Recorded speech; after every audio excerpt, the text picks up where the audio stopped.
The hour is nigh. Well, the 2024 spring football season is close at hand, and I just wanted to make a couple notes about some very interlinked things. One, I went to see the ECHL Gladiators, my local team, play against those dastardly South Carolina Stingrays, and they walked away with a 6-0 victory on a very nice night. I did notice, this is the time of year when uh, there should have been notifications at the arena about our beloved Atlanta Empire, which plays in the X League.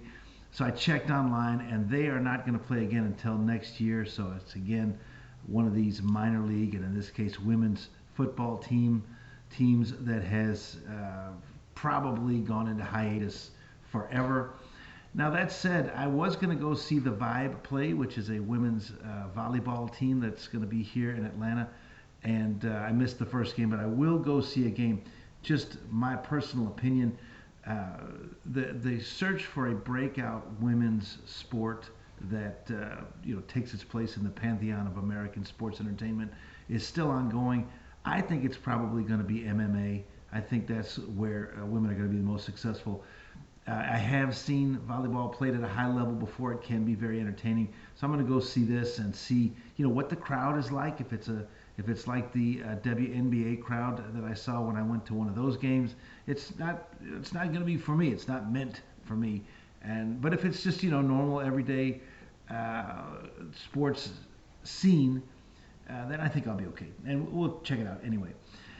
Also, side note, the ECHL now has two new teams. The Tahoe Night Monsters, owned by Tim Tebow, partially by Tim Tebow, and he will, maybe he'll get involved with like the IFL or something like that there in Lake Tahoe. We will see.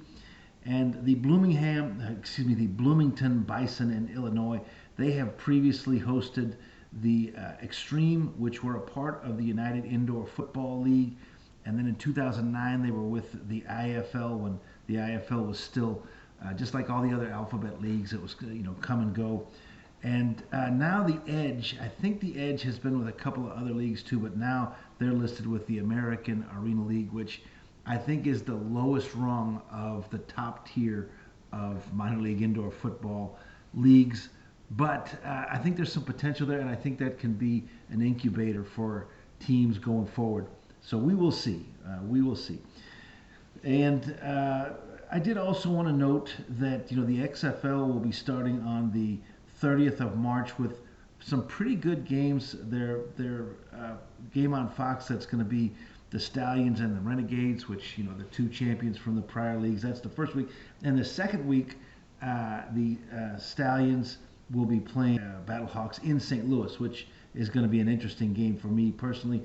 I wonder if there are any other fans in St. Louis that are hyped up about this, and I'd like to hear from you.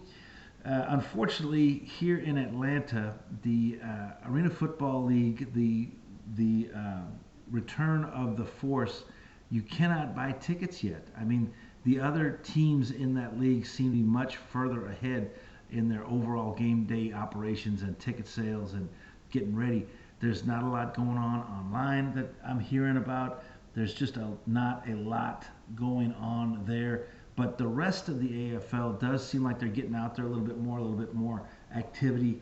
And I just wonder if each, supposedly there are individual ownership groups for each of these teams that are going to be playing in the Arena Football League this year. And I wonder how many, if any, are just going to fall out before week one. How many games are going to be abandoned, which happens a lot in these second tier leagues. But we will see. That's why, I've been kind of watching some of these interviews with Commissioner Hutton and others. I would like to hear what your thoughts are. Do you think these teams are going to be played? If there are other fans here in Atlanta that get a hold of this channel, I would like to know if there's anybody who intends to go to a game. And let's hook up. When the Force was here before, there were several people who were season ticket holders like me, and we also occasionally had little mini watch parties when that was possible. And anyway, would love to hear from you. Thanks a bunch for everybody who stayed this long. Thanks for your likes and clicks, and have a great day.